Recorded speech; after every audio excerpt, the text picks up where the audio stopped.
ఒకటో అధ్యాయం 1వ వచనం నుంచి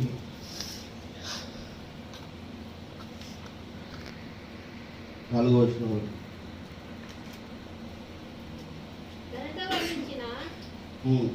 తెయోఫీల ఆరంభము నుండి కన్నులార చూచి వాక్య సేవకులైన వారు మనకు అప్పగించిన ప్రకారము మన మధ్యను నెరవేరిన కార్యములను గూర్చి వివరముగా వ్రాయుటకు అనేకులు పూనుకొన్నారు.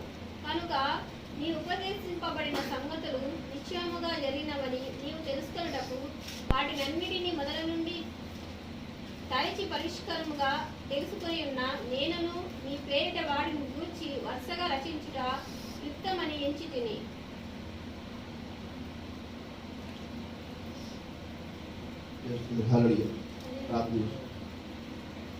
పరలోకమైందండి, పరిశుద్ధమైందండి మా ప్రభువా, మహిమగల రాజా, స్తుతి ఆరాధన కర్త ప్రభువా, మేము పాపలం తండ్రి. ప్రభువా, మేము పుట్టుకతోనే పాపలం తండ్రి. మేము దుష్టులం తండ్రి. ప్రభువా, మీ వాక్యమును ప్రభువా గ్రహించలేనటువంటి ప్రభువా, మరి నీచులుగా మేము ఉన్నటువంటి పరిస్థితుల్లో ప్రభువా మమ్మల్ని ప్రేమించి ఆశీర్వదించి మీ వాక్యం వైపున ప్రభా, మీ వాక్యము తట్టు వైపున ప్రభా మమ్మల్ని నడిపిస్తున్నందుకు మీకు వందనాలు స్తుతులు చెల్లించుకుంటున్నాం తండ్రి. ఈరోజు ఏది కనుమరుగవుతున్నదో ప్రభా సంఘాలలో ప్రభా, అది మా మధ్యకు మీరు నిశ్చయముగా తీసుకొచ్చి ప్రభా మరి ప్రభా మాకు అందిస్తున్నందుకు, ఆ ఆహారము మాకు పెడుతున్నందుకు ప్రభా మీకు వందనాలు స్తుతులు చెల్లించుకుంటున్నాం తండ్రి. ఇదిగో నాయనా, మేము ఇప్పటి వరకు ప్రభా మీ నామమున ప్రభా మేము ఆసక్తితో పూజిస్తున్నటువంటి వాక్య ఆహారమును ప్రభా ఈరోజు సంఘములో ప్రభా కావాలని ప్రభా మిమ్మల్ని ప్రాధేయపడుతున్నాం తండ్రి. ప్రభా మా మాటల చొప్పున కాదు కానీ ప్రభా మా మీద మీరు ఇచ్చిన ప్రేమ చొప్పున ప్రభా మీరిచ్చిన కృప చొప్పున ప్రభా మీరు మాతో మాట్లాడమని వేడుకుంటున్నాం తండ్రి. ప్రభా రంగం మీద మీరే ఉండండి నాయనా. ప్రభా ఇదిగో మమ్మల్ని మరుగున పెట్టి ప్రభా నాకును కొడుకును నీ జనులకును ప్రభా ఈ శబ్దయంత్రము ద్వారా వింటున్నటువంటి ప్రభా నీ ప్రియ సహోదరులను ప్రభా నీ బిడ్డలను ప్రభా దీవించండి తండ్రి. ప్రభా ఇదిగోనైనా మీరు ఆకర్షిస్తే కానీ మా వద్దకు ఎవరు రారునైనా ప్రభా మీరు మమ్మల్ని ప్రేమించి దీవించి వాక్యానుసారముగా మమ్మల్ని ప్రభా నడిపించగలుగుతారని కోరుకుంటూ ప్రభు అయిన యేసు క్రీస్తు నామములో అడిగి వేడుకుంటున్నాం మా తండ్రి, ఆమేన్. స్తోత్రాలు. హల్లెలూయా.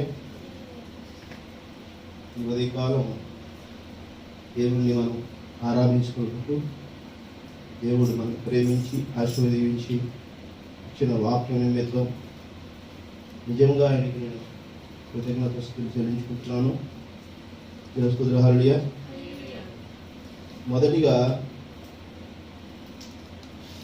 మీరు ఒక విషయాన్ని కన్ఫర్మ్ చేయండి. హల్లెలూయా. ఎందుకంటే ఇక్కడికి రావాలంటే మీరు అన్ని రకాలుగా బ్రష్ చేశారు, కాలకుట్యాలు తీర్చుకున్నారు, స్నానం చేశారు, శుభ్రంగా టిఫినో ఏదో ఒకటి చేసి వచ్చారు. అవునా?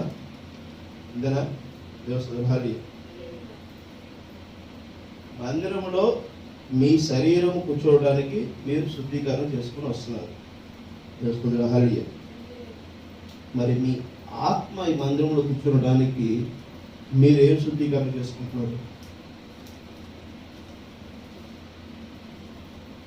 ఏం శుద్ధీకరణ చేస్తున్నారు? హలో సంజయ్, ఏం శుద్ధీకరణ చేసుకుంటున్నారు? ఏం హల్లెలూయా.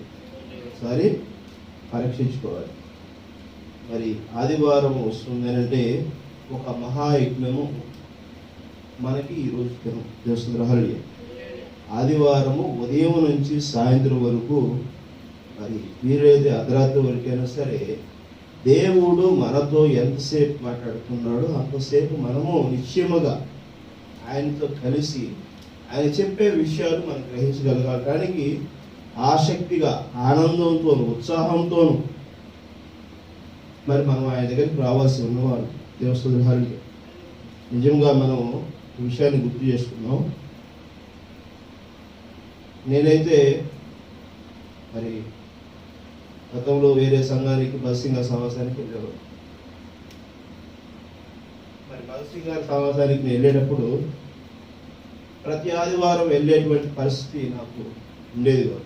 తెలుస్తుంది హల్లెలూయా. నా మనసులో అయితే ఒక బాగుండేది ఏంటంటే, ప్రతిరోజు ఉదయం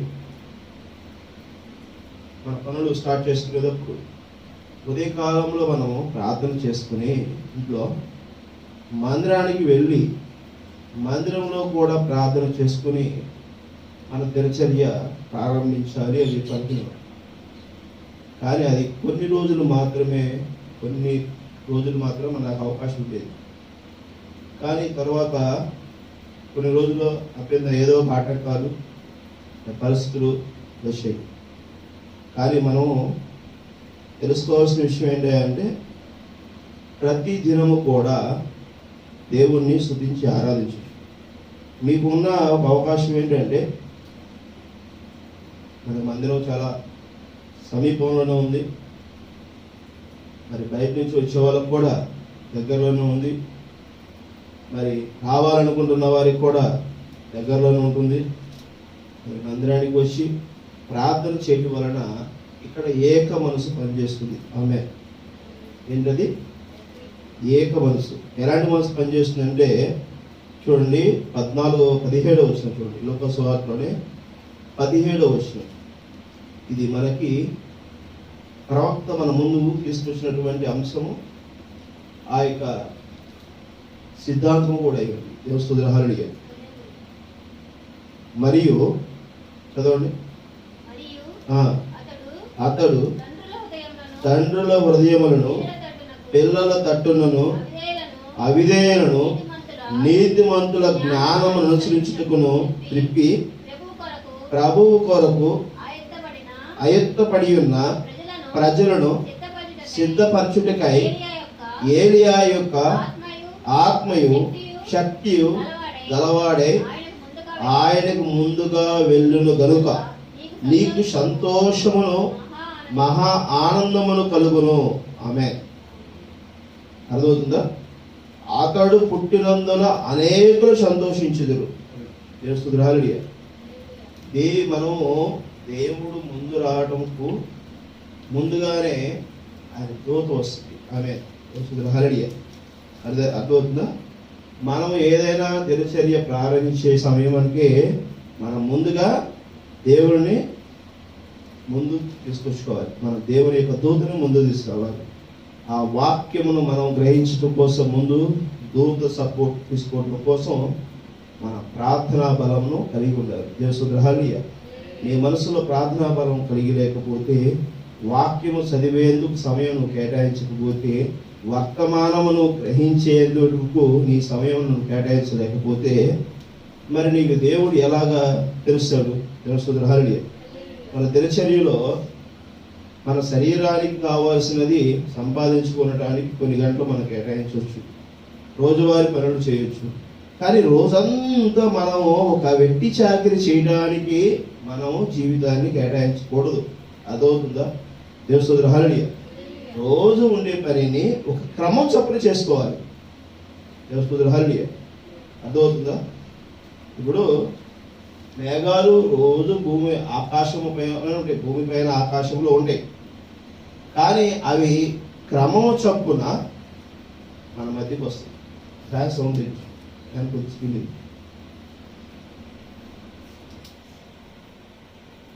మనకి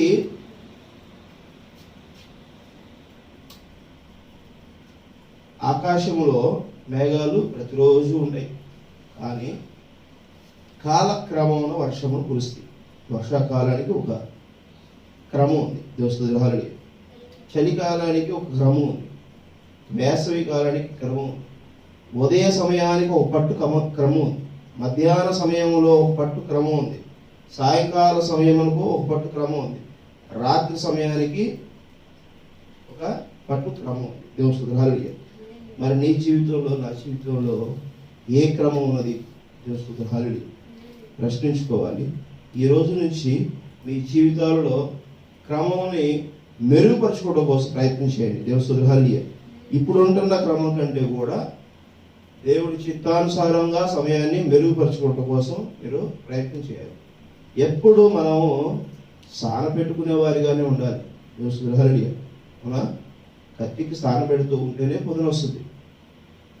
అదే మరి కూర్చుని మనం రుబ్బుతూ ఉంటే ప్రయోజనం లేదు. హల్లెలూయా. అవునా? అంతేనా? కత్తిని పెట్టేసి మనం అదే పని రుద్దుతూ ఉంటే ప్రయోజనం లేదు. సాన పెట్టుకోవాలి.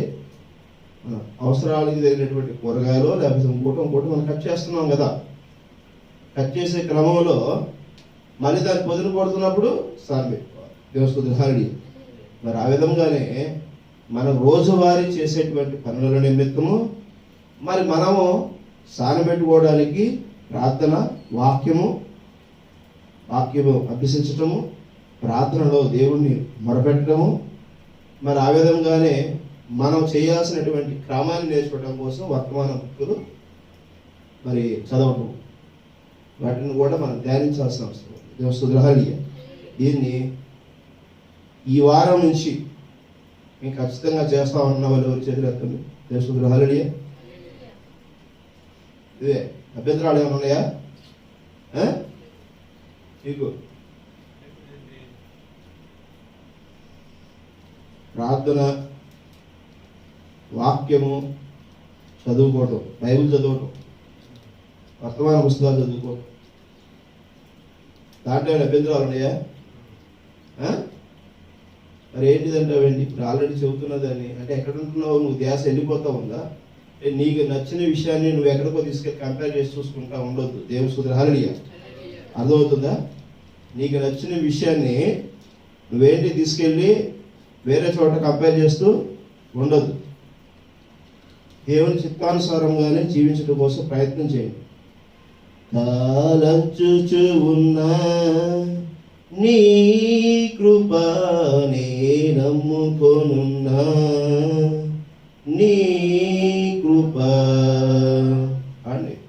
కాలంచుచు ఉన్నా నీ కృపనే నమ్ముకొనున్నా, నీ కృప యేసయ్యా పరిపూర్ణము చేయును నీ కృప, యేసయ్యా ఆవరినట్టు నా చెట్టు నీ కృప, యేసయ్యా పరిపూర్ణము చేయును నీ కృప, యేసయ్యా ఆవరినట్టు నా చెట్టు నీ కృప, కాలం చూచు ఉన్నా నీ కృపనే నమ్ముకొనున్నా, నీ కృప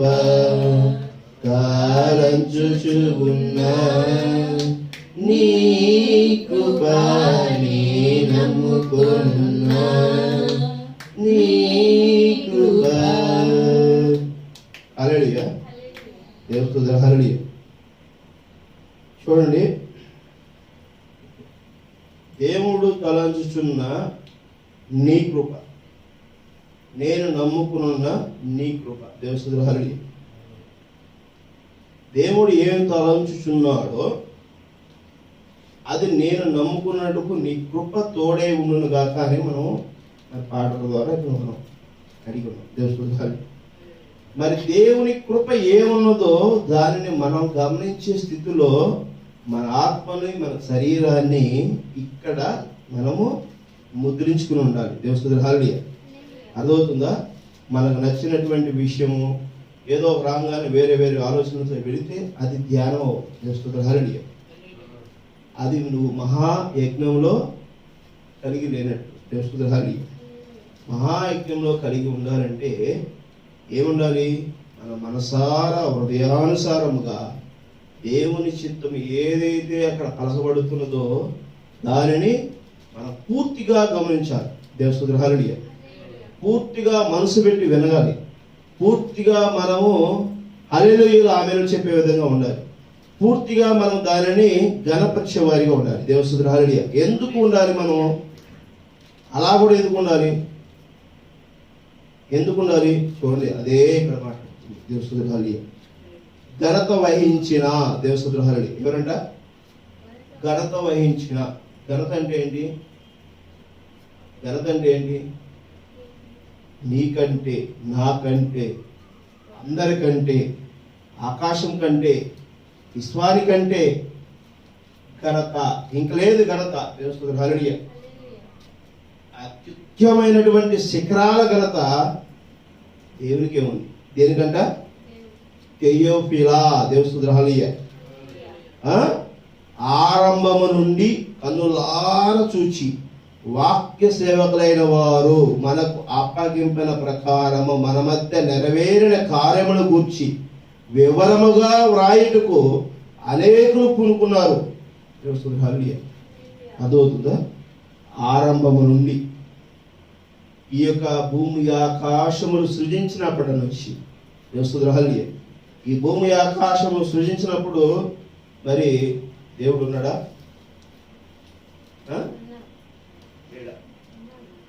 అది ఇక్కడ మొదటి అధ్యాయం మొదటి వచనం లేడని తప్ప ఉపయోగం ఏంటి? చదువు.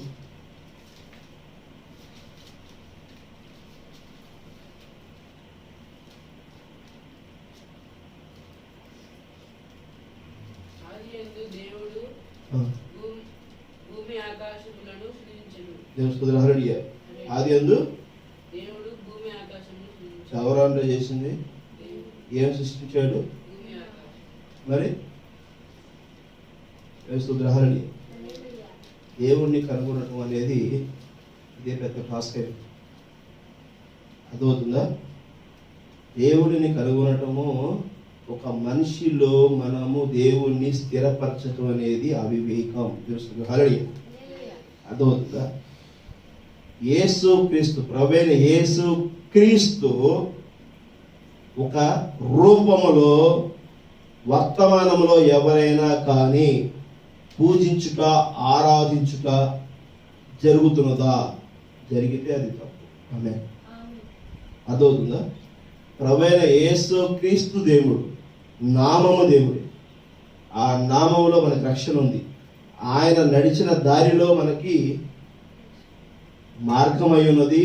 మనము పరలోక రాజ్యానికి వెళ్ళడానికి దారి అయి ఉన్నది. దేవసుద్రహాలి. కానీ ఆయన రూపాన్ని, ఆయనకు ఫోటో పెట్టి పూజలు చేయమని ఎక్కడ వర్తమానికులు చెప్పలేదు. దేవసుద్రహాలి వర్తమానికులే కాదు, బైబిల్లో కూడా ఎక్కడ చెప్పలా. అదవుతుందా? దేవుని పాదాల మీద పడి చింతాక్రాంతులైతే ఇది ఓకే అని దేవుడు స్థిరపరిచినటువంటిది కూడా లేదు. దేవసుద్రహాలి ఆయన యొక్క అంగీ తాకినటువంటి వారు స్వస్థతను పొందుకున్నప్పుడు నా యొక్క శక్తిని వారు లాక్కుంటున్నారు. వారిలో ఉన్న విశ్వాసము అమితమైనది అని కూడా ప్రభువైన యేసుక్రీస్తు చెప్పే సందర్భాలు ఉన్నాయి. దేవసుద్రహాలి అర్థమవుతుందా? ప్రభువైన యేసుక్రీస్తు ఒక రూపంలోనో లేకపోతే ఒక స్థానంలోనో ఒక ప్రదేశంలోనో ఆరాధించబడేవాడు కాదు. దేవసుద్రహాలి అర్థమవుతుందా? ఆయన నిన్న నేడు నిరంతరము ఏకరీతిలో ఉన్న దేవుడు, నిత్యము ఆయన జీవుడిగా ఉన్నటువంటి దేవుడు. దేవసుద్రహాలి అందుకనే దేవుడిని ఒకడే ఉన్నారు, మనం ఎక్కడో ఒక చోట స్థిరపరచకూడదు అనేటువంటిది బైబిల్ మనకి తెలియపరుస్తుంది. దేవసుద్రహాలి ఈ విషయంలో మరి ఏదైనా మనం ఆరాధిస్తే, ఒక రూపమానికో, చిత్రపటానికో, ఒక విగ్రహానికో ఆరాధిస్తే అది ఏమవుతుందంట? అవిధేయులు అవుతాం మనం. ఎందుకంటే విధేయతను కోల్పోయిన వారు అవిధేయులు అవుతారు. వారి నిమిత్తం కూడా అవిధేయులకు నీతిమంతుల జ్ఞానము అనుసరించుటకును త్రిప్పి ప్రభువు కొరకు అయుక్తపడిన ప్రజలను స్థిరపరచుటకై ఏరియా యొక్కయో అతయు ఆత్మయు శక్తియు గలవాడైన ఆయనకు ముందుగా వెళ్ళును కనుక నీకు సంతోషమును మహానందమును కలుగును. దేవసుద్రహాలి అర్థమవుతుందా? ప్రభువైన యేసుక్రీస్తుకు ముందుగా 20 దూతలు వస్తారు. దేవసుద్రహాలి గ్రహిస్తున్నారు విషయాన్ని. 20 దూతలు వస్తారు. ఎవరా దూతలు? ఒకటి ఏలియా, 2 మోషే. హల్లెలూయా. దేవుడు ప్రభువైన యేసుక్రీస్తు రెండవ రాకడకు ముందుగా ఏలియా ఆత్మ, అలాగే ఎవరాత్మ? మోషే ఆత్మ, ఇద్దరివి ఈ భూమి మీద సంచరించవలసి ఉన్నది. దేవుడు హల్లెలూయా. మరి వారిద్దరు తిరుగుతున్నప్పుడు వారితో ఉంటాడా దేవుడు? దేవుడు హల్లెలూయా. ఉంటాడా? చూడండి మత్తయి లూకా సువార్త 24వ అధ్యాయము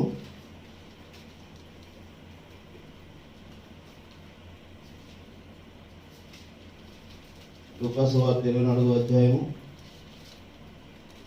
13 నుంచి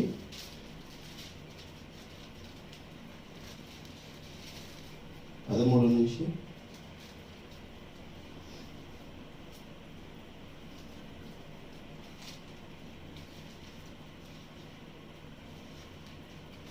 చదవాలి.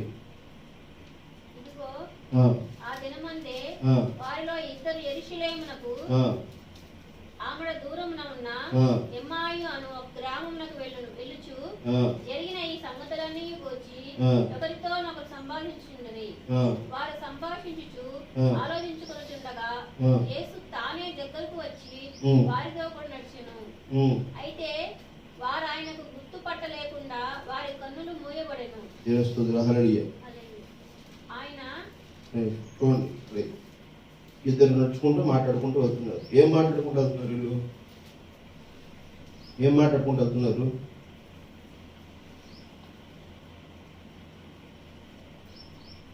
ఒకటో వచ్చిన చూడండి, లూకా సువార్త 24వ అధ్యాయం 24వ అధ్యాయం 1-2 వచ్చిన చదవండి. ఆదివారమున తెల్లవారుచుండగా ఆ స్త్రీలు తాము సిద్ధపరిచిన సుగంధ ద్రవ్యములను తీసుకుని సమాధి యొద్దకు వచ్చి సమాధి ముందర ఉండిన రాయి దొర్లింపబడి ఉండుట చూచి లోపలికి వెళ్ళిరి గాని ప్రభువైన యేసు దేహము వారికి కనబడలేదు. ఇందును గూర్చి వారికేమీ తోచుకి ఉండగా ప్రకాశమైన వస్త్రములు ధరించిన ఇద్దరు మనుషులు వారి యొద్దకు నిలబడిరి. వారు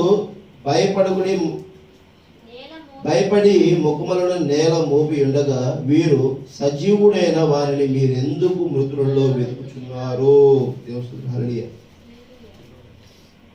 ఆయన ఇక్కడ లేడు. ఏమన్నాడు? ఆయన లేచి ఉన్నాడు. ఆయన ఇంకా గలిలయలో ఉండినప్పుడు మనిషి కుమారుడు పాపిష్టులైన మనుషులు లేపవలసి ఉన్నది అని ఆయన మీతో చెప్పిన మాట జ్ఞాపకము చేసుకున్నది అని చెప్పి. అర్థమవుతుందా? పాపిష్టులైన మనుషులని లేపటానికి ఆయన ఏం చేస్తున్నాడు? మరలా పునరుద్ధానం కలిగి ఆయన 3వ రోజు లేచి వచ్చాడు. తెలుస్తుంది. ఆయన మధ్య లేచి వచ్చిన తరువాత ప్రభువైన యేసు క్రీస్తు ఆల్రెడీ నేను 3వ రోజు లేస్తానని చెప్పాడు. హల్లెలూయా. అర్థమవుతుందా? 3వ రోజు లెగుస్తాడని ప్రభువైన యేసు క్రీస్తు చెప్పాడు. చెప్పాడా లేదా? చెప్పాడా? 12వ వచనం. అయితే పేతురు లేచి సమాధి యొద్దకు పరిగెత్తుకొని పోయి 10వ వచనం. ఈ సంగతులు అపోస్తలులతో చెప్పిన వాడు ఎవరనగా మగ్దలేనే మరియు యోహన్నయు యాకోబు తల్లి అయిన మరియయు వారితో కూడా ఉన్న ఇతర స్త్రీలు. అయితే వారి మాటలు వారికి దృష్టికి వెర్రి మాటలుగా కనబడింది కనుక వీరు వారి మాటలు నమ్మలేదు. అయితే పేతురు లేచి సమాధి యొద్దకు పరిగెత్తుకుని పోయి వంగి చూడగా నారబట్టలు మాత్రం విడిగా కనబడిన. అతడు జరిగిన దానిని గూర్చి ఆశ్చర్యపడుచు ఇంటికి వెళ్ళి. హల్లెలూయా. ఈ విషయం ఏం ముందుగానే చెప్పాడు. అవన్నీ యేసు క్రీస్తు నేను 3వ రోజు లెగుస్తాను అని చెప్పేసి అనే విషయము ముందుగానే చెప్పాడు. మరి ఇక్కడ అది జరిగిందా? జరిగినదా లేదా? ఆమేన్. ఇప్పుడు చూడండి, లూకా సువార్త 1వ అధ్యాయం చూడండి. ఇది జరిగిందేనా?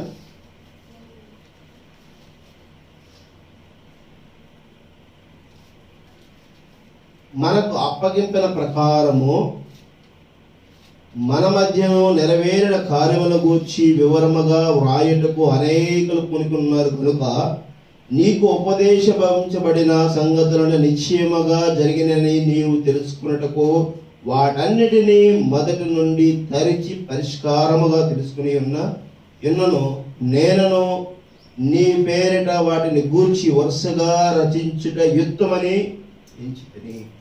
హల్లెలూయా. అర్థమైందా?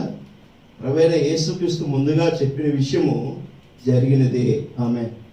ఆ జరిగిన విషయాలను మరి మన మధ్య జరిగిన విషయాలు, జరగబోయే విషయాలు, దేవుని హల్లెలూయా. అర్థమవుతుందా? జరిగిన విషయాలు, జరగబోయే విషయాలు రాసి ముందుగానే మన మధ్య తీసుకురావడం కోసం ఈ పరిశుద్ధ గ్రంథం తీసుకురాబడింది. దేవుని హల్లెలూయా. అర్థమవుతుందా? ఈ పరిశుద్ధ గ్రంథం ఎందుకు తీసుకురాబడింది? అనేకులు దైవ సేవకులు, దేవుని ద్వారా మాట్లాడినటువంటి వ్యక్తులు, దేవుడు వారికి చెప్పిన సంగతులను మన మధ్యకు తీసుకురావడం కోసము ఈ పరిశుద్ధ గ్రంథము రాయబడింది. దేవుని హల్లెలూయా. అయితే ఈ పరిశుద్ధ గ్రంథము సంపూర్ణంగా మనకు అర్థం అవడం కోసము ఒక బలిష్ఠుడైన వేరొక దేవదూత దిగి రావాల్సి ఉంది. దేవుని హల్లెలూయా. వచ్చాడా? ఆయన కూడా వచ్చాడా? దేవుని హల్లెలూయా. బలిష్ఠుడైన వేరొక దేవదూత. ఈ చిత్రము రైటేనా? దేవుని హల్లెలూయా. ఎప్పుడు జరిగింది ఇది? 1963లో జరిగింది. ఆమేన్. 1963లో బలిష్ఠుడైన వేరొక దేవదూత పరలోక రాజ్యం నుంచి దిగి వచ్చుట ప్రకటన గ్రంథం 10వ అధ్యాయము కూడా నెరవేర్చబడినది. దేవుని హల్లెలూయా. మరి రెండవ రాకడ గురించి మరి వస్తాడు. దేవుని హల్లెలూయా. రెండో రాకడ వచ్చే విషయము ఎలా వస్తాడు ఆయన? దేవుని హల్లెలూయా. వచ్చేటప్పుడు ఏంటి ఆయన్ని మన ఆనవాళ్ళు మనకి ఎలా తెలుస్తాయి? దేవుని హల్లెలూయా. ఎలా తెలుస్తాయి మనకి? ఎలా తెలుస్తాయి? దేవుని హల్లెలూయా. ఓ రాజుగారు వచ్చేటప్పుడు వస్తున్నాడని చెప్పేసి ఎలా తెలుస్తుంది? దేవుని హల్లెలూయా. ఎలా తెలుస్తుంది? రాజుగారు వచ్చేటప్పుడు ఎలా తెలుస్తుంది? ఒక సామాన్యుడిగా నువ్వు చెప్పాలి, వాక్యము గమనించబడి ఎలా తెలుస్తుంది?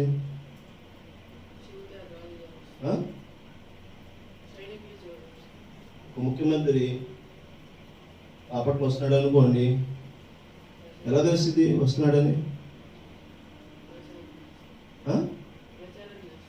ప్రచారం చేస్తారు. దేవుని హల్లెలూయా. ఏంటది? ముందుగా ప్రచారం జరుగుతుంది. ఆ ప్రచారము అనౌన్స్మెంట్. అవునా? దేవుని హల్లెలూయా. అది బోర శబ్దమేనా?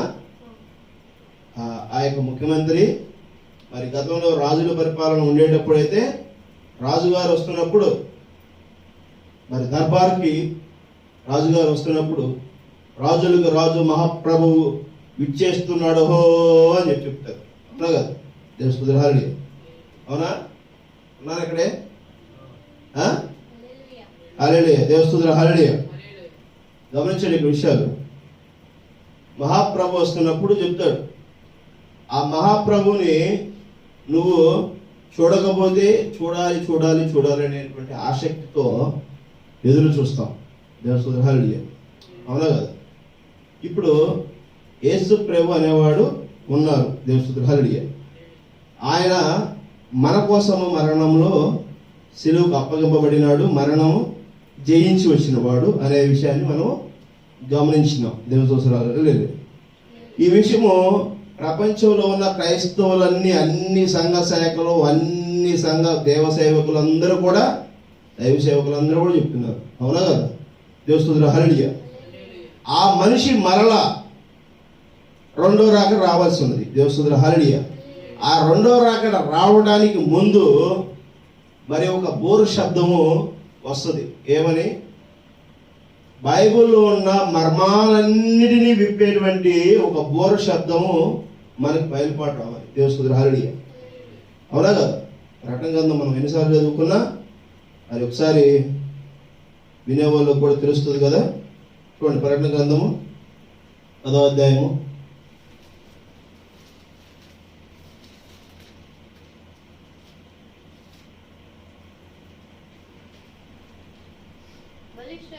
బలిష్ఠుడైన వేరొక దేవదూత పరలోకము నుండి దిగివచ్చుట చూచుకుని ఆయన మేఘమును ధరించుకుని ఉండెను. ఆయన శిరస్సు మీద ఇంద్రధనుస్సు ఉండెను. దేవస్తుతుల హల్లెలూయా. ఆయన చేతిలో వెప్పబడి ఉన్న ఒక చిన్న పుస్తకం ఉండెను. ఆయన కుడి పాశము సముద్రం మీదను ఎడమ పాదము భూమి మీదను మ్రోపి సింహము గర్జించినట్టు గొప్ప శబ్దము ఆర్భాటించెను. ఆయన ఆర్భాటించినప్పుడు ఇవి 7 ఉరుములు వాటి వాటి శబ్దములు పలికెను. 7 ఉరుములు పలికినప్పుడు నేను వ్రాయబోచుండగా 7 ఉరుములు పలికిన సంగతులను ముద్ర వేయము, వాటిని వ్రాయవద్దని పరలోకం నుండి ఒక స్వరము పలుకుట వింటిని. దేవస్తుతుల హల్లెలూయా. అర్థమవుతుందా? 7 స్వరములు అంటే 7 సంఘకాలాలకు సాదృశ్యం అనేది మనకి తెలిసిన విషయం. దేవస్తుతుల హల్లెలూయా. 7 సంఘకాలాలలో 7 శబ్దాలు ఉన్నాయి. దేవస్తుతుల హల్లెలూయా. 7 శబ్దాలను మనము దాన్ని వివరముగా వివరించటమును యెహోవా మరి రాస్తున్నప్పుడు వాటిని సీల్ వేయమని చెప్పారు. దేవస్తుతుల హల్లెలూయా. ఆ సీల్ ఎవరు ఓపెన్ చేయాల్సి ఉన్నది? వాటిని అన్నింటినీ జత చేయవలసింది ఎవరై ఉన్నారు అంటే ఆయనకి ముందుగా వచ్చే దూత. ఆమేన్. దేవస్తుతుల హల్లెలూయా. ఎవరంట?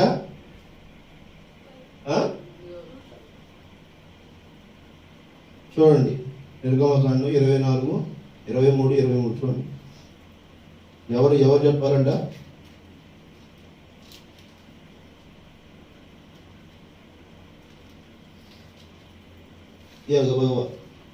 అదే కొంచెం స్పీడ్ అవ్వాలి. స్పీడ్ ఉండాలంట. అక్కడి నిన్న వ్యవసాయకుడు రాయమేకృష్ణ గారు కూడా మెసేజ్ చెప్తూ వర్తమానంలో స్పీడ్ లేదు. హల్లెలూయా.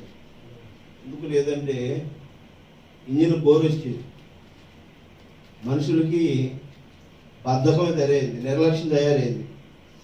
ఈ లోకంతో పోరాటంతోనే వాళ్ళ జీవితాన్ని వ్యర్థపరుచుకుంటారు. కానీ దేవుని వాక్యాన్ని నింపుకుంటూ దేవునితో పైన అవ్వడం అనే దాని మీద సమయాన్ని కేటాయించకపోవడం వలన వాళ్ళకేమవుతుందంటే ఇంజిన్లు కోరైపోయింది. దేవస్తుతుల హల్లెలూయా. స్పీడ్ లేవు.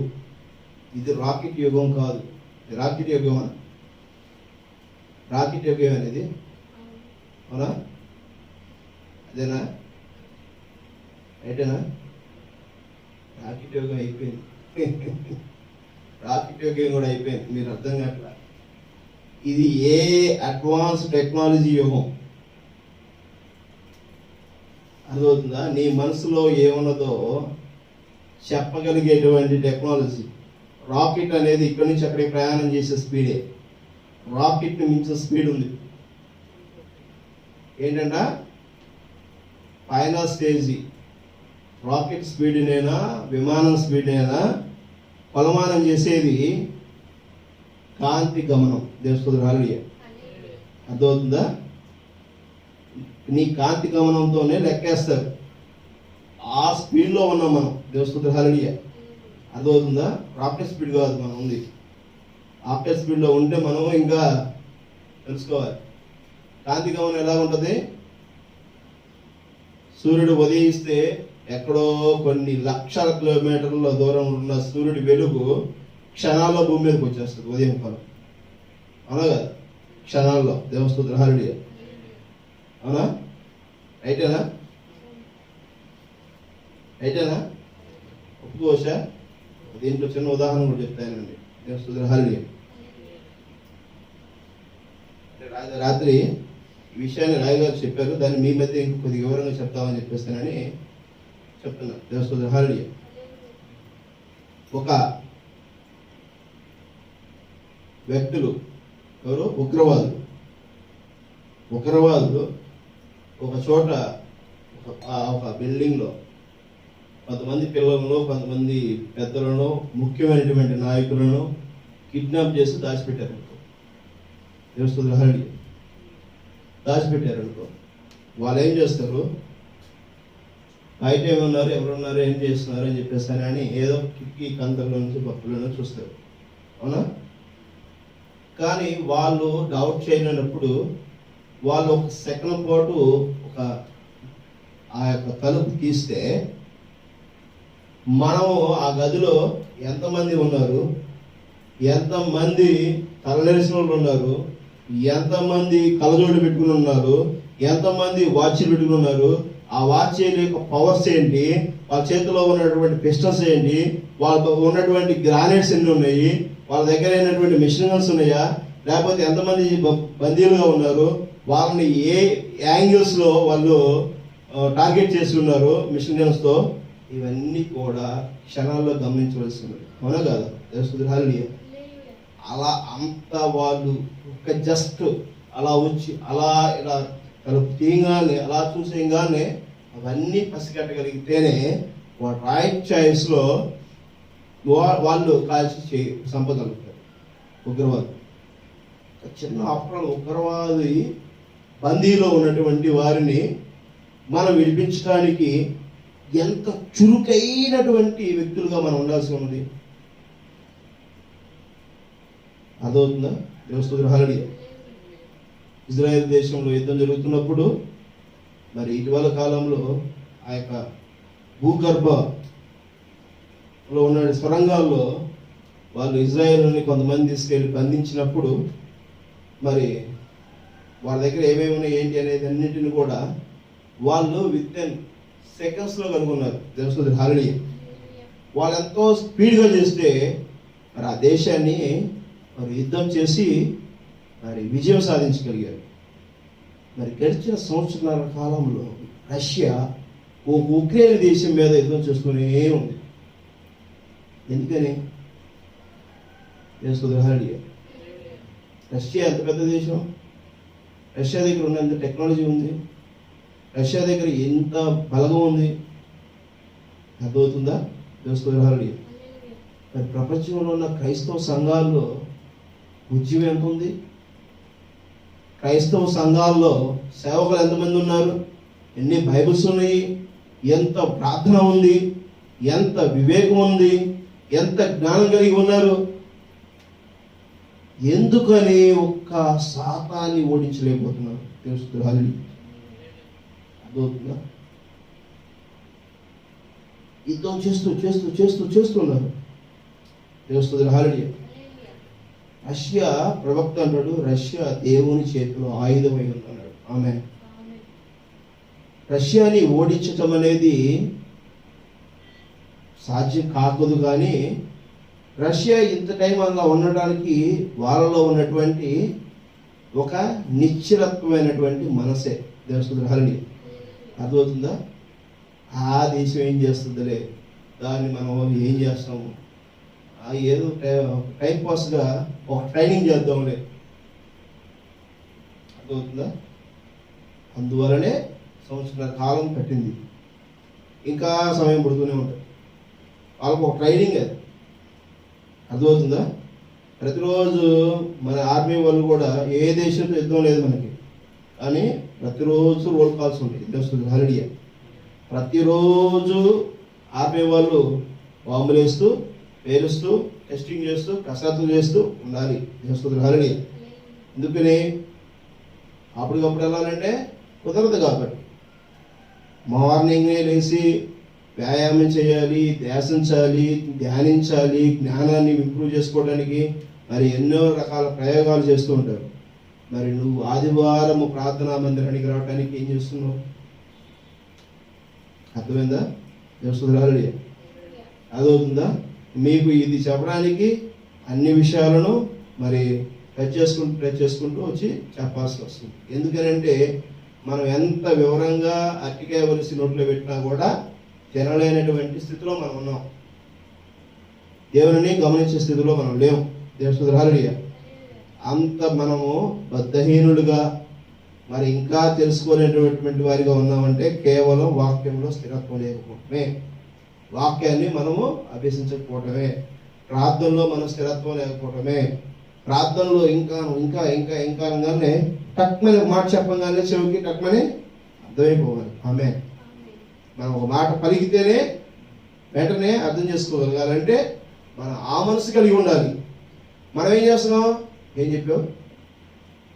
ఏదైనా ప్రశ్న అడిగితే ఏం చెప్పావు? స్కూల్లో పాఠాలు లాగా ఉంది, సంఘాల్లో బోధన. అర్థమవుతుందా? అందువలనే ఆలస్యము ప్రమాదకరమై ఉంది. దేవుని స్తోత్రం. హల్లెలూయా. మనం చురుకుగా వాక్యాన్ని గమనించేవారిగా ఉండి, స్థిరత్వం కలిగే వారిగా ఉండి, చాలా మనం స్పీడ్గా ఉండాల్సినటువంటి సమయమై ఉన్నది. ఈ సమయంలో మనం కనుక నిర్లక్ష్యం చేస్తే మనం ఇబ్బంది పడతాం. చదవండి నిర్గమకాండం 23:23.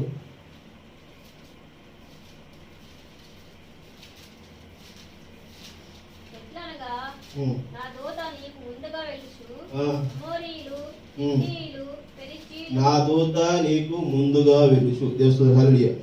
ప్రకటన గ్రంథం 22వ అధ్యాయం చూడండి. ఈ మాట ఎవరు చెప్తున్నారు? ఎవరి గురించి చెప్తున్నారు? దేవుని స్తోత్రం. హల్లెలూయా. ప్రకటన గ్రంథం 22వ అధ్యాయము 16వ వచనం చదవండి.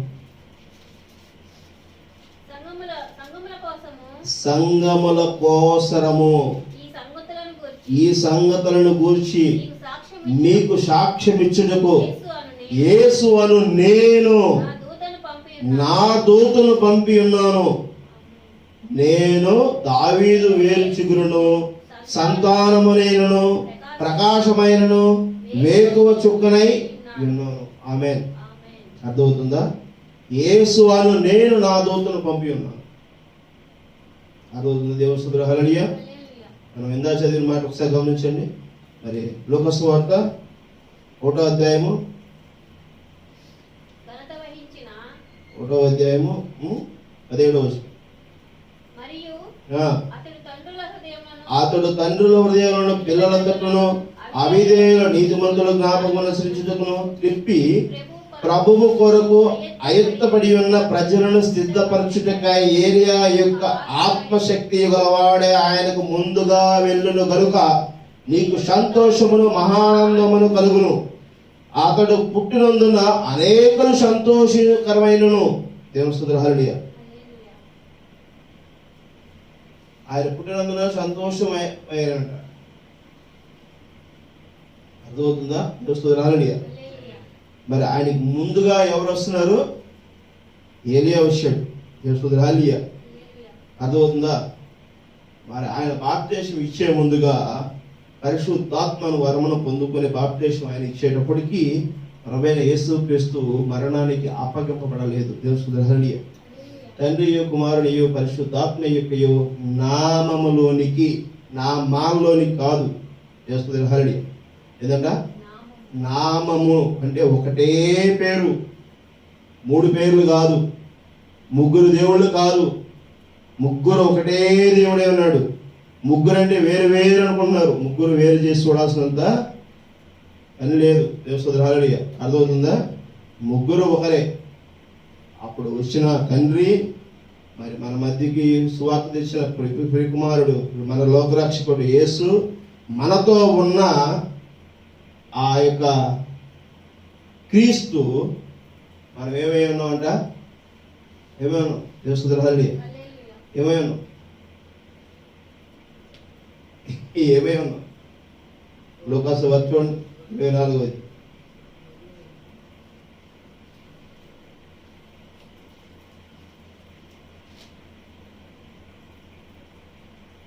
లూకా సువార్త 24వ అధ్యాయము 15వ వచనం.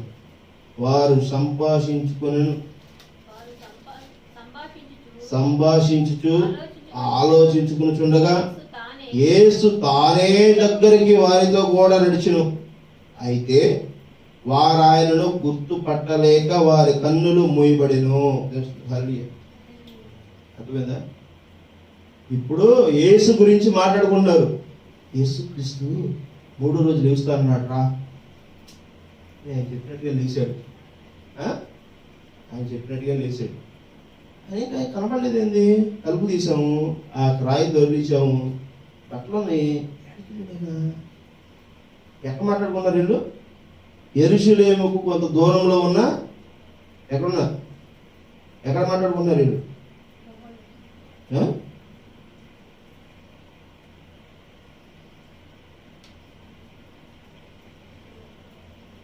అవి చదివారు కదండి. గలిలయ నుండి ఉన్న మనుషుడు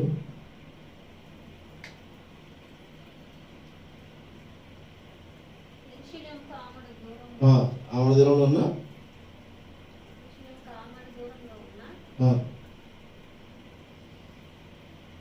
ఎమ్మాయి అనే ఒక గ్రామంలో దేవస్థురాలు ఆమడ దూరంలో ఉన్న ఎమ్మాయి అనే గ్రామంలో మాట్లాడుకుంటున్నారు దేవస్థురాలు. ఎంత దూరంలో ఉన్నారు వాళ్ళు?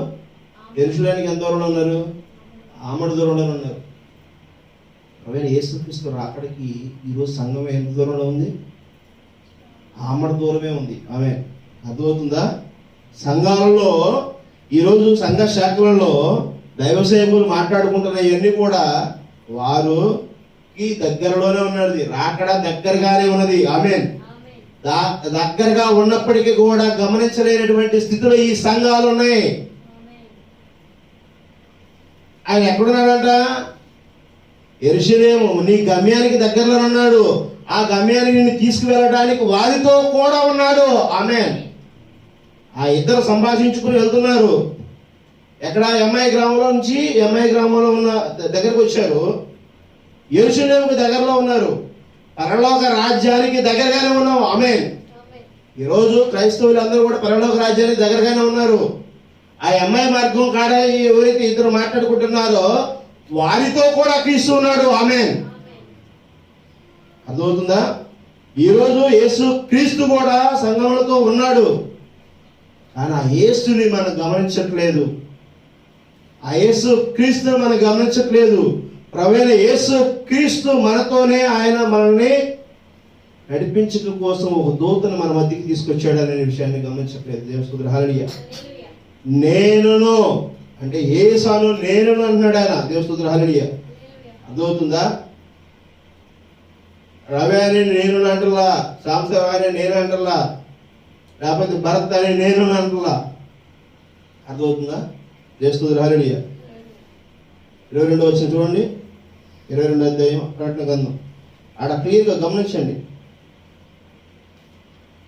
యేసు అను నేను. దేవస్తుడు హల్లెలూయా. చూసారా ఎంత భయపడి ఉందో? అర్థమవుతుందా?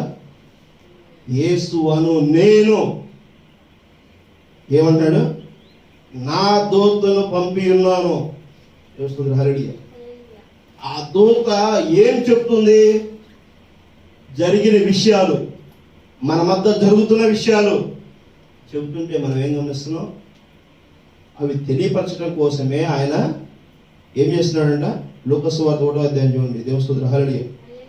మీకు తరిచి తరిచి తరిచి చూడమని చెప్పేసి అక్కడ వాక్యం ఉంది. దేవస్తుడు హల్లెలూయా. అవునా కదా? అందుకనే వాక్యాన్ని కూడా మీకు చదివి చదివి చదివి చదివి చూపిస్తున్నా. చూడండి, మనకు అప్పగించిన ప్రకారం మన మధ్యను నెరవేరిన కార్యములను గూర్చి వివరముగా వ్రాయటకు అనేకులు కొనుక్కున్నారు కనుక నీకు ఉపదేశింపబడిన సంగతులను నిశ్చయముగా జరుగునని నీకు తెలుసుకున్నటకు వాటన్నిటిని మొదటి నుండి తరిచి పరిష్కారముగా తెలుసుకుని ఉన్న నేనను నీ పేరిట వాటిని గూర్చి వరుసగా ధరించుట యుక్తమని ఎంచితిని. అర్థమైందా? తరిచి పరిష్కారము తెలుసుకుని ఉన్న నేనను నీ పేరిట వాటిని గూర్చి వరుసగా రచించుట యుక్తమని ఎంచితిని. వరుసగా రాయటం యుక్తమని చెప్పించాడంట. హల్లెలూయా. అర్థమవుతుందా? ఆ రాసి ఇవన్నీ కూడా మరి యోహాను గారు వివరించడానికి, ఆ శబ్దాల గురించి వివరించడానికి దాన్ని ముద్ర ఏమన్నాడు? ఆ ముద్ర ఓపెన్ చేస్తే ఎవరు ఓపెన్ చేయాలి? నాకు ముందుగా ఒక దూత వస్తుంది. ఆమేన్. ఆ దూతే తెలియపరుస్తుంది. ఆ దూత చెప్పిన విషయాలు కనుక నువ్వు గమనించలేనటువంటి అజ్ఞాన స్థితిలో నువ్వు ఉంటే ఖచ్చితంగా ఏమవుతావు? ఆ అమ్మాయి మార్గము ఆ యెరూషలేముకి ఆమడ దూరమే ఉంది. దేవస్తుడు హల్లెలూయా. అంటే రాకడకి అతి సమీపంలోకి నువ్వు వచ్చేసావు. ఆమేన్. అర్థమవుతుందా? అయోమయ స్థితిలో నువ్వు ఉండి మార్గాన్ని నువ్వు గరిగలేక ఆమడ దూరంలో ఉన్న యెరూషలేముని నువ్వు గమనించలేకపోతే ఏమవుతావంట? కనాను దేశానికి 40 సంవత్సరాలు ప్రయాణం దేవుడు ఎందుకు చేయించాడు తెలుసా? నువ్వు కనుగొనలేకపోయినా కూడా నువ్వు గమ్యాన్ని చేరటం కోసం. దేవస్తుడు హల్లెలూయా. నిన్ను స్థిరపరచడం కోసం, నీ కన్నులు మూసుకుపోయి ఉన్నదాన్ని తెరవడం కోసం, నువ్వు దేవుడితో సంకేతపడటం కోసం, దేవుడితో మమేకమవడం కోసం, దేవుడితో నువ్వు రుజువుపరుచుకోవడం కోసం. ఏం రుజువుపరచుకోవాల్సి ఉంది? దేవుడితో నువ్వు ఉన్నావని రుజువుపరచుకోవడం కోసం. దేవుని హల్లెలూయా. దేవుడితో నువ్వు ఉన్నావని రుజువుపరుచుకోవాలంటే ఏం చేయాలి? నువ్వు వాక్యానికి స్థిరత్వం కలిగినటువంటి జీవితాన్ని నువ్వు కలిగి ఉండాలి. దేవుని హల్లెలూయా. అర్థమవుతుందా? క్రమం నీలో లేకపోతే, నువ్వు దేవుని నువ్వు ఆరాధించేటువంటి మనసు నీలో లేకపోతే, రేపు దేవుని ఉగ్రతకు లోనైతే ఎవరు ఏం చేస్తారు? నువ్వే కదా దూరం అవుతుంది, నువ్వే కదా తెలుసుకోలేని స్థితిలో ఉంటుంది. అర్థమవుతుందా? దేవుని హల్లెలూయా. నువ్వే తెలుసుకోలేని స్థితిలో ఉంటున్నావు. దేవుడు చెప్పకుండా ఉండట్లా, చెబుతున్నాడు, కానీ నువ్వేం చేస్తున్నావు? తోసేస్తున్నావు. నీకు కావాల్సిందైతే తీసుకుంటున్నావు. నువ్వు కాదు కదా దేవుడివి. దేవుని హల్లెలూయా. నువ్వు కాదు రక్షకుడివి. నువ్వు కాదు ప్రపంచాన్ని జయించగలిగేవాడివి. నువ్వు కాదు భూమి ఆకాశాలను సృష్టించిన వాడివి. మరి నువ్వెందుకు సొంత ఆలోచనని నువ్వు స్థిరపరుస్తున్నావు? దేవుడు నీ మధ్యకి వాక్యం తీసుకొస్తే నువ్వు పక్కన పెట్టేసేసి, నేను పేదలకు ఏదో చేస్తా, నేను బిల్డింగ్లు కడతా, నేను సువార్త చేస్తా, నేను ఆయన్ను నేనే తింటా, నా సువార్త నేనే చేసుకుంటా, నా మీద నింద మోపవాకు అన్నారా లేదా? దేవుని హల్లెలూయా. ఎవరన్నారు? యోహాను సువార్త కూడా అధ్యాయం చూడండి.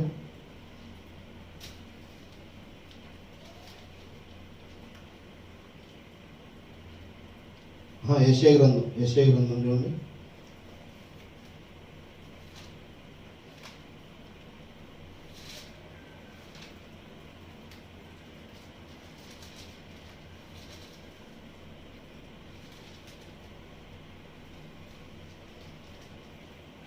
నాలుగో అధ్యాయం, యెషయా గ్రంథం 4వ అధ్యాయం. ఆ దినమున 7 స్త్రీలు ఒక పురుషుణ్ణి పట్టుకొని, మేము మా అన్నమే తిందుము, మా వస్త్రమనే కట్టుకుందుము, నీ పేరు మాత్రం మాకు పెట్టి మా నింద తీసివేయమని చెప్పుదురు. దేవుని హల్లెలూయా. అదవుతుందా? చెప్పుదురు అంటాడు, ఆయన చెప్పారంటలేదు. ఆ 7 సంఘ కాలాలు ఆయన పేరు మాత్రం తీసుకుంటున్నాయి. అర్థమవుతుందా? ఇక్కడే ఉన్నారా? దేవుని హల్లెలూయా. ఇక్కడే ఉన్నారు కదా. 7 సంఘ కాలాలు ఆయన నామం తీసుకుంటున్నాయి. వారికి కావలసినదే వారు తీసుకుంటున్నారు, కానీ దేవుడు ఏం చెప్తున్నాడో అనేది తీసుకోవట్లేదు. దేవుడు దూత ఏం చెప్తుందో గమనించట్లేదు. దేవుని మర్మాలు ఏమై ఉన్నాయో తెలుసుకోవట్లేదు. దేవునిలో జీవించడం ఎలాగో తెలుసుకోవట్లేదు. దేవుడి మర్మం ఏమిటో తెలుసుకోవట్లేదు. దేవుని హల్లెలూయా. పేదలకి దుప్పట్ల పంచి ఫోటోలు దిగి వార్తలు రాసుకుంటే కాదు. 10 మంది పిల్లలను కూర్చోబెట్టి ఫోటోలు తీసి స్కందాలు వసూలు చేస్తే కాదు. నువ్వు మిద్దెలు కట్టుకుంటే కాదు. అది కాదు సువార్త అంటే. దేవుని హల్లెలూయా. అది కాదు దేవుడు కోరుకున్నది. దేవుడు ఏం కోరుకుంటాడు? తాను కనపరచుడు కోరుకుంటాడు. దేవుని హల్లెలూయా. దేవుని యొక్క నీతి నీలో ప్రకటించడం కోరుకుంటున్నాడు. యథార్థ ప్రకటించడం కోరుకుంటున్నాడు. దేవుని వాక్యాన్ని నువ్వు వెంబడించడం కోరుకుంటున్నాడు. ఆ వాక్యము నీలో లేనప్పుడు, ఆ వాక్యము నీలో సజీవంగా లేనప్పుడు దేవుడు నీతో ఎలా ఉంటాడు? దేవుని హల్లెలూయా.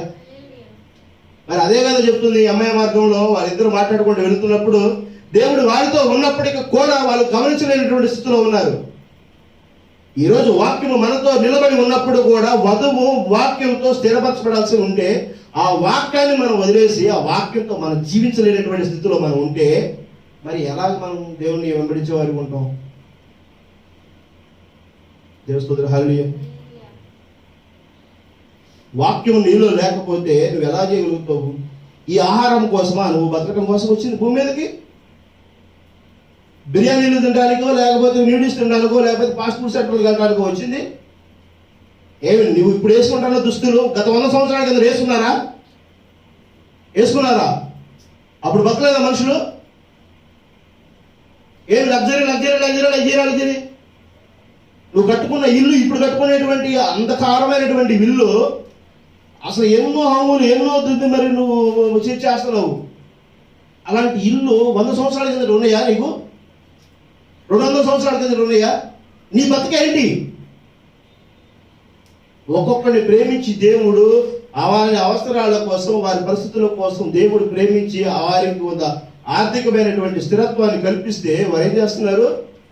దేవుని కనబరచడం, వాళ్ళ ఆధిపత్యాన్ని కనబరుస్తున్నారు. దేవస్తుతులు హల్లెలూయా. దేవుడు అక్కడ మరుగైపోయాడు, దేవుడు కనబడట్లేదు అక్కడ. ఈరోజు సంఘాల్లో ఉన్న పరిస్థితి అదే. అర్థమవుతుందా? ఏదైతే మనము కోల్పోతున్నటువంటి ఆ యొక్క దేవుని యొక్క మర్మం ఉందో, దేవుని యొక్క ప్రేమ ఉందో, దేవుని యొక్క కృప ఉందో, దేవుని యొక్క జీవం ఉందో, దేవుని యొక్క నిత్యత్వం ఉందో, దాన్ని మనం కనబరచుటకు నువ్వు సాక్షిగా నిలబడటం కోసం దేవుడు ప్రేమించి మనతో మాట్లాడటం కోసం వచ్చాడు. దేవుడు హల్లెలూయా.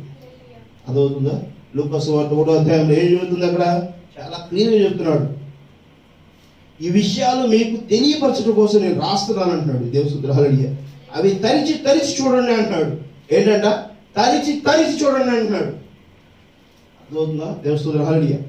తరిచి తరిచి అంటే పట్టుకుని 1, 2, 3, 2, 3 సార్లు, 4 సార్లు, 5 సార్లు, 10 సార్లు అయినా సరే నువ్వు చూస్తే తెలుస్తుంది. దాని యొక్క విలువ ఏంటో తెలుస్తుంది. ఊరినట్టు పట్టుకుని చూస్తే ఏమో తెలుస్తుంది. నువ్వు బదులు పెట్టుకోకపోతే నీలో ఉన్న ఆ పరిశుద్ధాత్మ శక్తి ఏంటో నీకు ఎలా తెలుస్తుంది? తెలుస్తుంది. హల్లెలూయా. అదవుతుందా? నీలో శక్తిని నువ్వు కనబరచడం కోసం, దేవుడు నీలో ఉన్నాడని నువ్వు నిరూపించడం కోసం వాక్య స్థిరత్వం నీలో లేకపోతే రోగాలు వెంబడిస్తాయి, సమస్యలు వెంబడిస్తాయి, వ్యాధులు వెంబడిస్తాయి. అనేక బంధకాలలో నువ్వు ఏమవుతావు? చిక్కుపోతావు. దాన్ని ఛేదించడం కోసం, నీ మనసును స్థిరత్వం చేసుకోవడం కోసం నీ ఆలోచన ముందుకు తీసుకురా బాబు. కానీ దేవుని ఆలోచనలు ఏమైతే ఉన్నావో వాటిని ముందుకు తీసుకురావడం కోసం ప్రయత్నం చేయాలి. దేవుడు నీలో కనబరచడం కోసం, నువ్వు జీవించడం కోసం యోగ్యమైన రీతిలో నువ్వు ఉండాలి. దేవుడు హల్లెలూయా. నీ అద్దెగృహము శ్రేష్టమైనటువంటి అద్దెగృహముగా ఉండాలి. నీ మాట, నీ చూపు, నీ ఆలోచన, నీవన్నీ కూడా నీ ప్రవక్తల తీరులో కానీ ఏ ఒక్క వ్యతిరేకమైన మార్పు లేకుండా దేవుని చిత్తానుసారమైనటువంటి మార్పు రావాలనేది కదా దేవుడు కోరుకుంటుంది. బలిష్ఠుడైన వేరే దేవదూత దిగి వచ్చి అని చెప్తుంటే, నీలో దేవదూత దిగి వచ్చినా, నీలో దేవదూత కనబరచబడుతుందా? దేవదూత కనబరచబడలేనప్పుడు దేవుడు నీతో ఎలా జీవిస్తాడు? తెలుసుకుంటే హల్లెలూయా. దేవుని జీవితం నీలో కనబరచబడే స్థిరత్వాన్ని కలిగి ఉండాలంటే నిజంగా ఆరాధన ఏది నీకు? నీలో నువ్వు ఎలా స్థిరపరచుకోవడంలో ఉన్నావు? నువ్వు పరీక్షించుకో, స్థిరపరచుకో, నిన్ను నువ్వు మార్చుకో, మారు మనసు కలిగి ఉండు. దేవుని హల్లెలూయా. ఎందుకంటే ఆమడ దూరంలో నువ్వు ఉన్నావు. ఎందుకంటే దేవుని యొక్క ఉగ్రతని నీ మీదకు రాకుండా నువ్వు దేవుడిలో ఐక్యమవు. దేవుని హల్లెలూయా. నిన్ను దేవుడు ప్రేమించాడు, దేవుడు నిన్ను ఆశీర్వదించాడు, దేవుడు నీ మీద కృప చూపించాడు. ఏ కృప చూపించాడు? అద్భుతమైనటువంటి విషయాలు, నీకు జరిగిన విషయాలు, జరగబోయే విషయాలు నీ మధ్యకి తీసుకొచ్చి ఉంటే నువ్వు వాటిని తోసేసి నీ ఇష్టానుసారమైన ఆలోచనలతో నువ్వు బతికితే ఉపయోగం ఉంది. గంటల కొద్ది వింటున్న ఉపయోగం ఏంది? ఎవరి కోసం వింటున్నాం? ఎవరి కోసం మనం సరి చేసుకోలేనటువంటి వారిగా ఉంటే, అన్నం వండుతున్నప్పుడు, కూర వండుతున్నప్పుడు వాసన పీల్చుకొని బతకగలుగుతావా? తింటున్నాం కదా. మరి ఈ వాక్యము గ్రహించగలిగినది నీలో ప్రకటించే విధంగా నువ్వు జీవించాలి కదా. అదవుతుందా లేదా? నువ్వు విన్నటువంటి విషయాలు నువ్వు ప్రకటించేటంలో వడ్డించగలగాలి కదా. నీలో నుంచి మరి మొలకెత్తాలి కదా, చిగురించాలి కదా. అవునా కదా? తెలుస్తుంది హల్లెలూయా. నీ ఆలోచనలో మార్పు రాకపోతే, నువ్వు దేవుని చిత్తానుసారమైన జీవితం కలిగి లేకపోతే, మారు మనసు లేకుండా, రక్షణ లేకుండా నువ్వు ఇంకా ఇంకా ఇంకా బుద్ధి లేని స్థితిలో ఉంటే ఖచ్చితంగా మార్చుకో. దేవుడు ఈ సమయంలో నీతో మాట్లాడి ఉంటే ఖచ్చితంగా మార్చుకో. దేవుడు నీలో ఉన్నాడని చెప్పేసి నమ్మితే నువ్వు సరి చేసుకో. దేవుడు నీతో నడవాలని చెప్పేసారని నీతో మాట్లాడితే నువ్వు సరి చేసుకో. దేవుడు నీతోనే జీవించాలని చెప్పేసారని ఆశపడుతున్నాడని అనేది నువ్వు తెలుసుకోగలిగితే నీకంత ధన్యుడికి ఇవ్వలేదు. తెలుస్తుంది హల్లెలూయా. అని దేవుడు నీ దగ్గర రావాలనుకుంటే నువ్వేం చేస్తున్నావు? నేనే గొప్ప, నువ్వు కాదు గొప్పడు, నేను ఉంటేనే గొప్పడు. ఆయన లేకపోతే ఎందుకు పనికిరాను బికారుడివి, నేనైతే అయోగ్యుడిని, నేనైతే దరిద్రుడిని. ఆయన లేకపోతే నిజంగా ఈరోజు ఈ స్థితిలోనే నేను లేను. ఆయన ఉంటేనే నాకు మార్గాలు తెలుసుకుంటున్నాయి, ఆయన ఉంటేనే నాకు ఆశీర్వచనాలు వచ్చినాయి, ఆయన ఉంటేనే గొప్ప కార్యాలు జరగబడుతున్నాయి, ఆయన ఉంటేనే మనకు శ్రేష్టమైనటువంటి పరిస్థితులు ఉన్నాయి. ఆయనది ఉన్నాడనేటువంటి విషయాలు మనం ఇంత స్పష్టంగా మనం తిరిగి రుచి చూసినప్పుడు కూడా ఆయనలో మనం చర్చకలాబడే విధంగా మనం ప్రవర్తించకపోతే నిజంగా మనంత దౌర్భాగ్యులు దృష్టిలో ఎవరైనా ఉన్నారా? నిజంగా నీకు ఆ యొక్క బుద్ధి జ్ఞానం ఉంటే, నీకు ఆ యొక్క భయం ఉంటే, దేవుని నిజంగా ఎరిగి ఉన్నాననేటువంటి బలం నీకుంటే ఖచ్చితంగా నువ్వు ఏమవ్వాలి?